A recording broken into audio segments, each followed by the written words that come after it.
It's time to take a look at the Champions of Faith Detachment, a brand new way to run the Adepta Sororitas. In this review, we're going to take a look at the enhancements, the stratagems, and some of the key combinations that will make this new detachment work. If you like running your Paragon War Suits, your Battle Sisters, your Celestine Sacrosancts, then you're going to love this way of playing Sisters, albeit at the cost of using Miracle Dice to enhance and buff these units that you are bringing to the battlefield.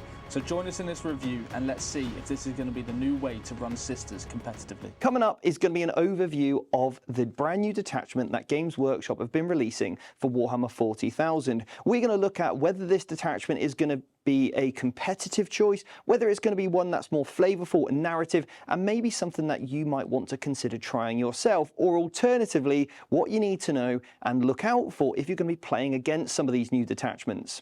Now, to take things a little bit further on our members page, and if you want to become a YouTube member, the link's going to be in the description. You are going to get a list for this detachment, something that's super competitive, super flavorful, and we're going to make the most of what we can do with this detachment. Now, as we always say, we will try and help you use the models that you own, and we're going to give you some top combos that you can introduce into your list to really make the most of them. Now, not only that, but you're also going to get loads of additional members content, whether it's our live members lounge where you can get your questions answered, or even dictate our games that we play on streams on Fridays. And on our masterclass series, we go one step further. We show you the list, we show you how to deploy it, and we also show you some advanced tactics. And the best thing about that is that you're going to understand exactly how every single faction plays in the game of Warhammer 40,000, so you don't get caught out at the tabletop. We're all about helping you feel like you're able to compete at the table, and knowing all that information is going to be one of those steps to ensure that you don't get gotcha momented. So enjoy this detachment overview, and we really hope and look forward to your feedback and some of the best ways to play this detachment. It's time to take a look at the Champions of Faith detachment for the Adepta Sororitas. Now, this detachment is all about your Sacrosancts, your Paragon War Suits, your Battle Sisters, and using your Miracle Dice to buff them. So, Michael, in terms of this detachment review, we're going to look at the stratagems, the enhancements, and also some key combos that will make this detachment work on the tabletop. So what is the detachment rule? So the detachment rule we get is Righteous Purpose. In our command phase, we can discard up to 3 Miracle Dice, if we have any. Yep. And for each Miracle Dice that we discard, we can pick a unit from our army to be righteous. Okay. A unit that's righteous gets +1 move, +1 leadership, and if that unit is Paragon War Suits, Celestine Sacrosancts, or Battle Sisters, they also get +1 weapon skill and ballistic skill. Okay, right. So let's start off with obviously being able to give this to units. So up to 3 Miracle Dice. Start the game, you're only going to get 1. Right, every battle round you're only going to get 1 as per the balanced data slate rules. Yeah. Obviously, we're only going to get 1 at the end of a phase as well. If a unit dies, even if it's like 3 units die, we're just going to get 1. So we're not really blessed here with loads of Miracle Dice to be spending on these units. Not really. We have to look at having simulacrums. So we might be able to get 1 more at the start of the turn from the simulacrum on our home objective marker. And then potentially we can look at something like novitiates infiltrating to have a simulacrum on a forward objective marker, just so we get a few more at the start of the game. Yes, it's definitely something I think we're going to have to build into, is having these units to generate us Miracle Dice. I think this is going to be the new way moving forward for Sisters anyway, isn't it? You're really going to have to see or use these units. They're going to give you Miracle Dice and generate them. So yeah, that's going to be the bread of the army, is obviously Battle Sisters and, as you mentioned, novitiates. But the rules we get, +1 leadership, meh. So there is a combo that actually works really nicely, which actually Steve told me. So we'll come back to that one. But the +1 move is okay. I mean, this would stack with the Triumph if you had the points. Yes. So you could get +3. If you wanted to. If you wanted to. But then the +1 weapon skill and ballistic skill, that is the kicker. That's good. Here. Yeah, that is really good. That's really good on Morven's unit.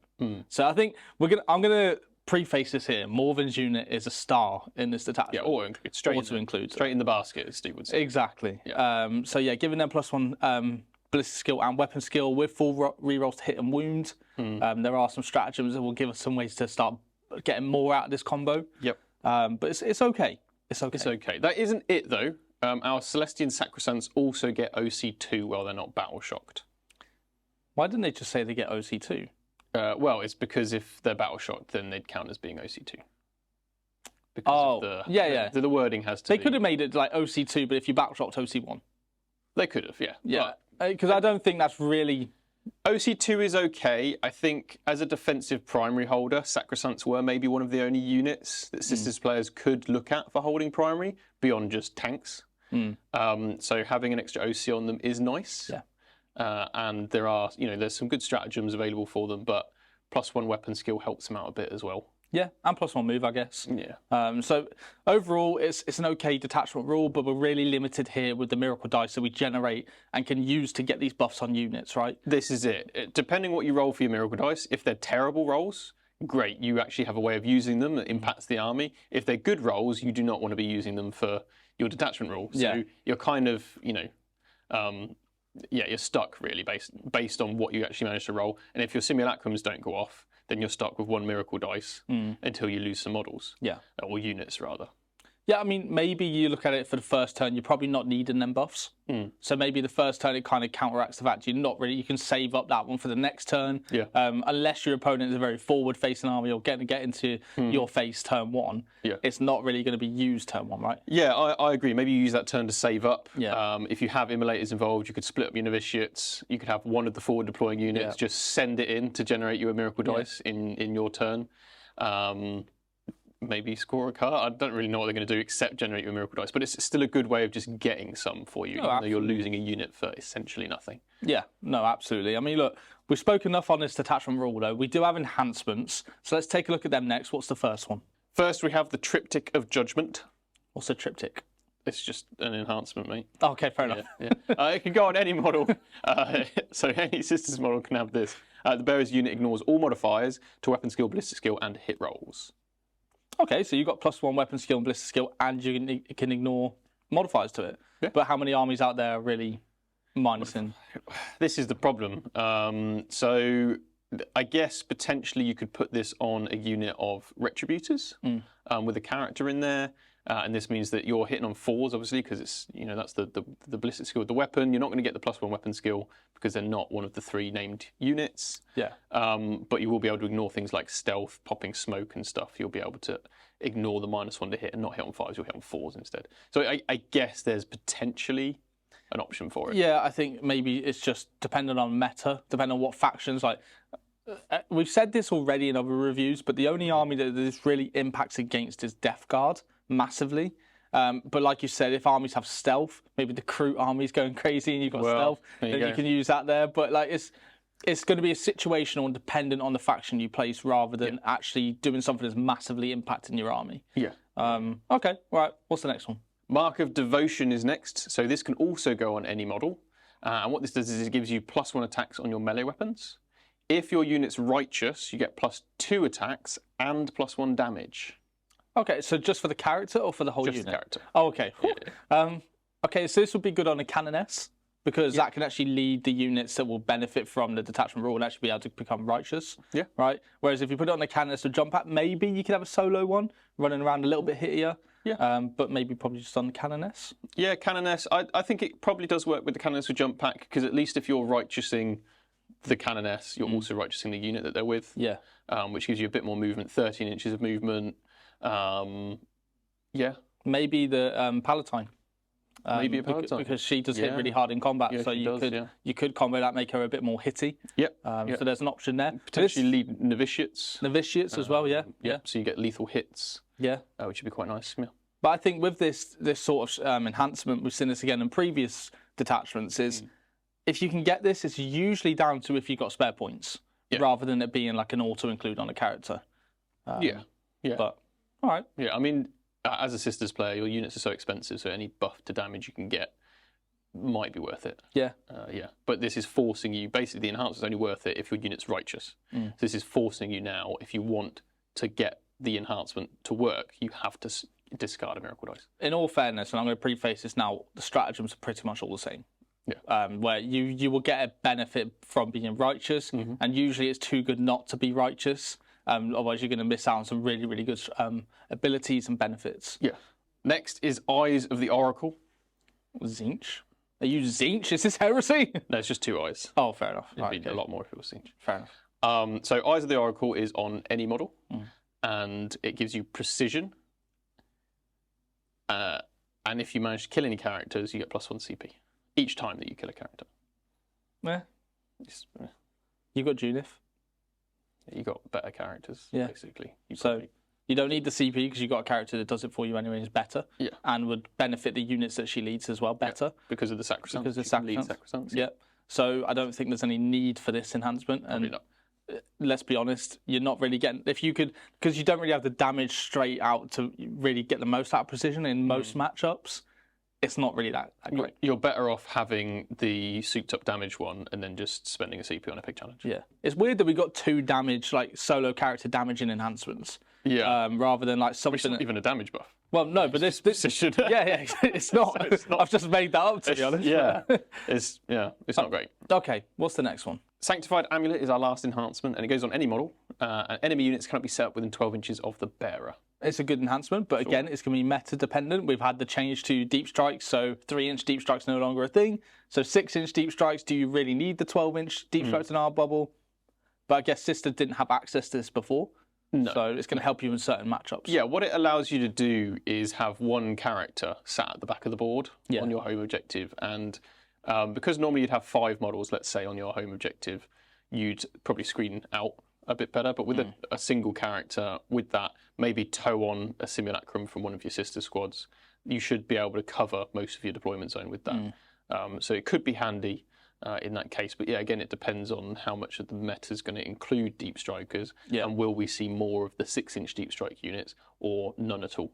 Yeah, and it depends on the faction that actually has access to it. Some factions don't even have access to deep strike, so it's a nice to have if you feel like your meta or your local meta is changing to encompass deep strikes. Yes, yeah, agreed.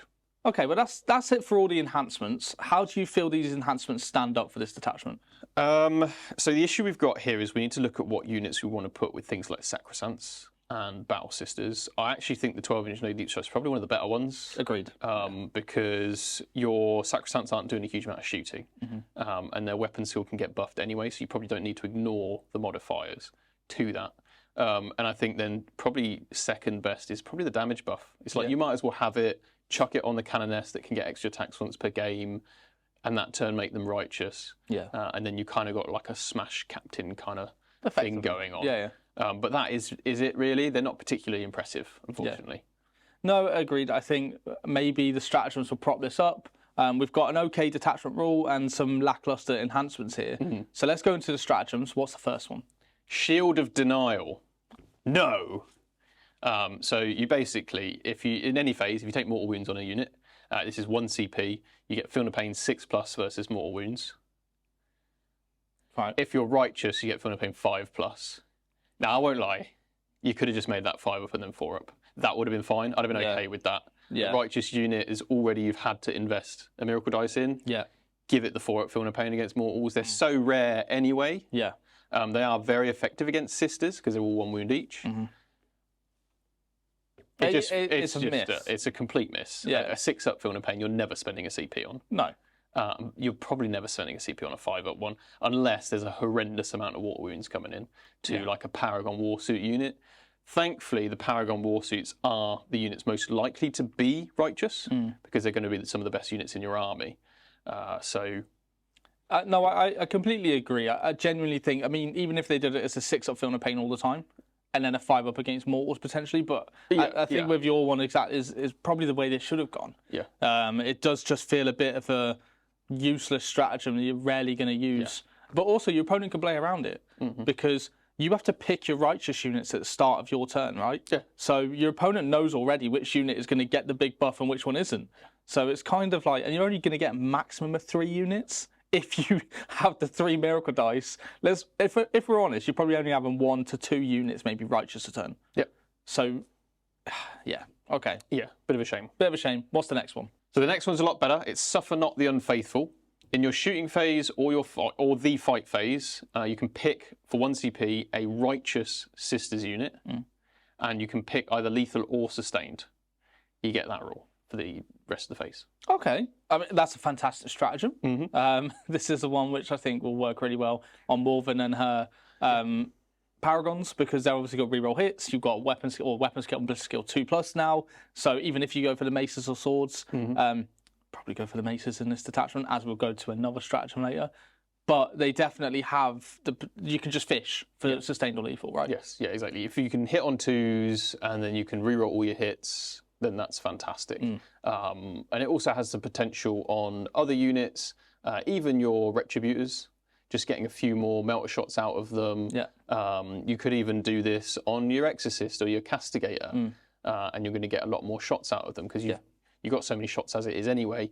Having lethal hits on like a Castigator, all of its heavy bolter shots and its autocannons, it's not the end of the world. No. So this is probably one of the best stratagems. Yeah, no, absolutely. We've said this before. If you can get this stratagem in your army, you basically got a cherry pick stratagem, haven't you? One that everyone would include in their detachment if they could customize one, right? Yeah.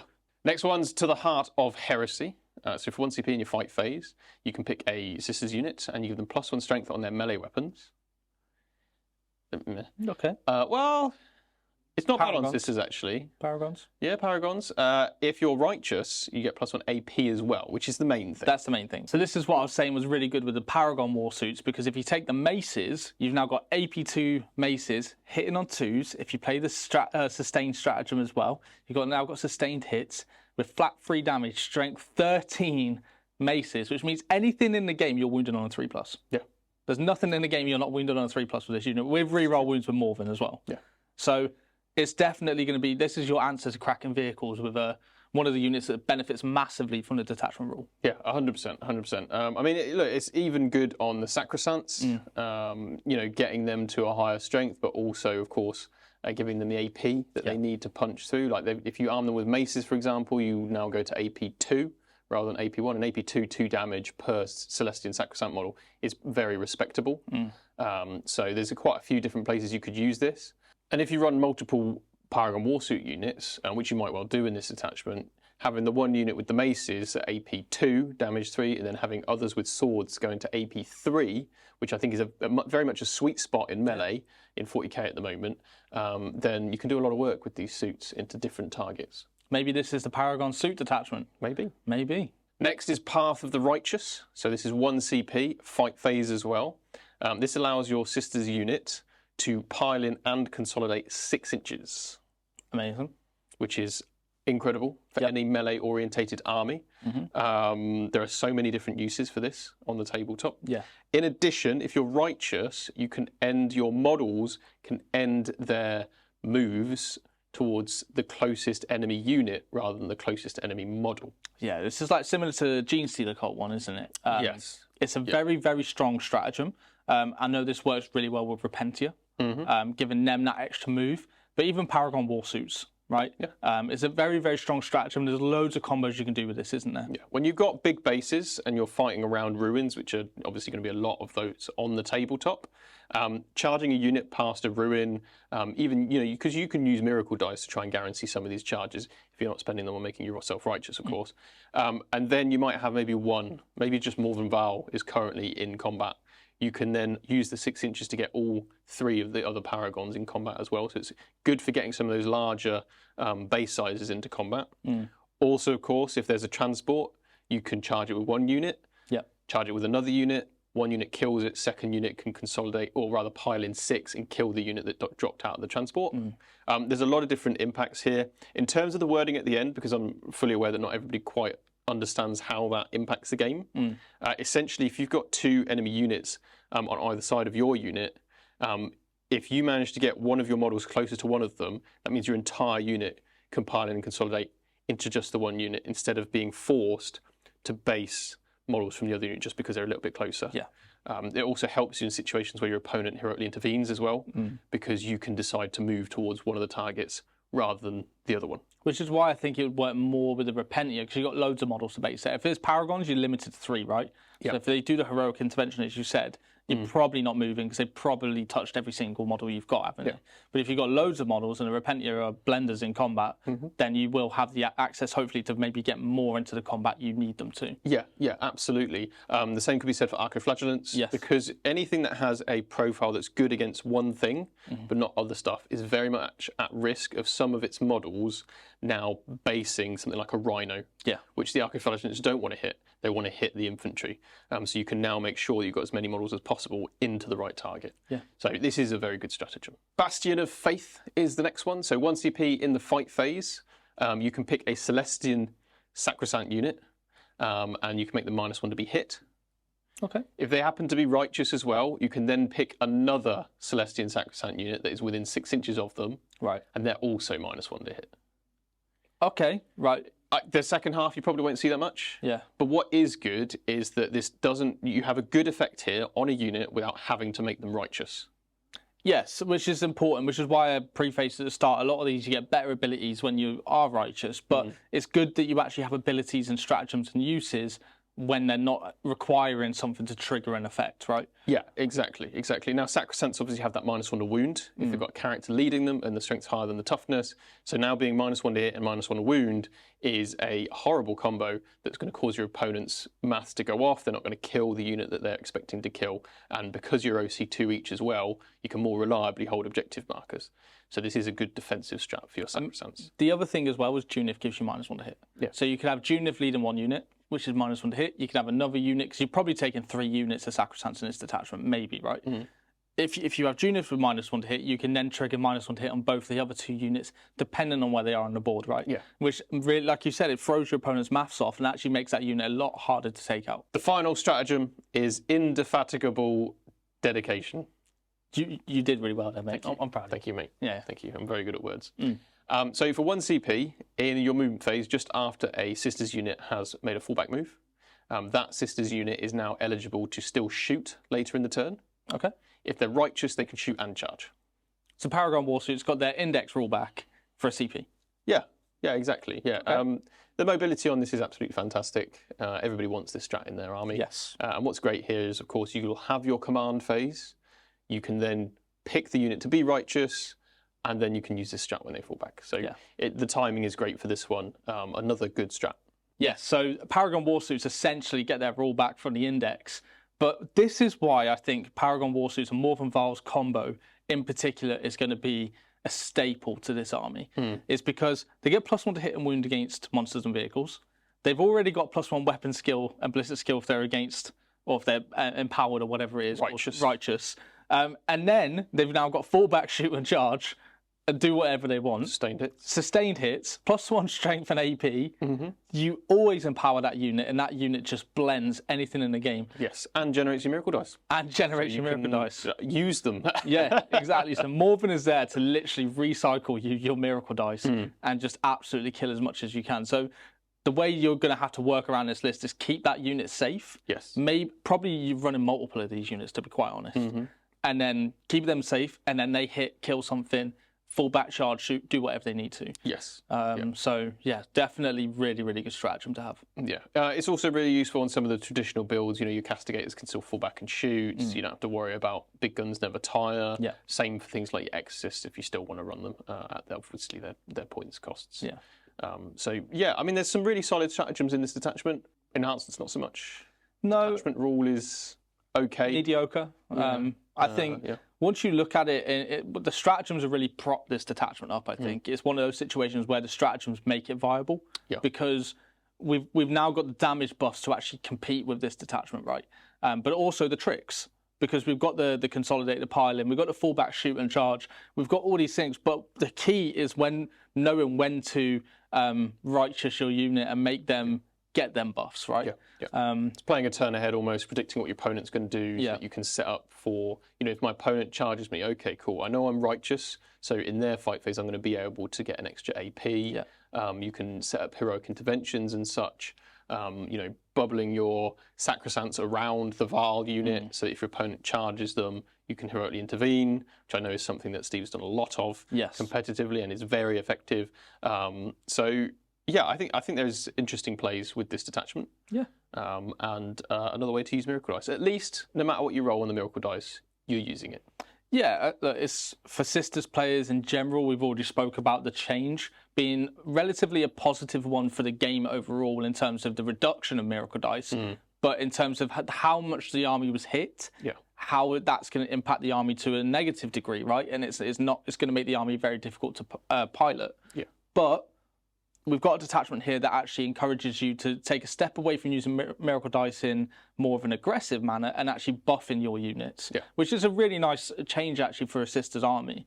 But it'll be interesting to see how it does on the table, especially when you combine the changes from the balanced data slate. Yes, absolutely. So up next is the army list for this detachment. So Stephen Box has written us an army list for this detachment. So we're going to go over that next, look at the combos, the plays, and see how it works on the tabletop, as well as maybe some tactics involved as well. So Michael, thank you for joining me on this overview, and we'll see you in that video next.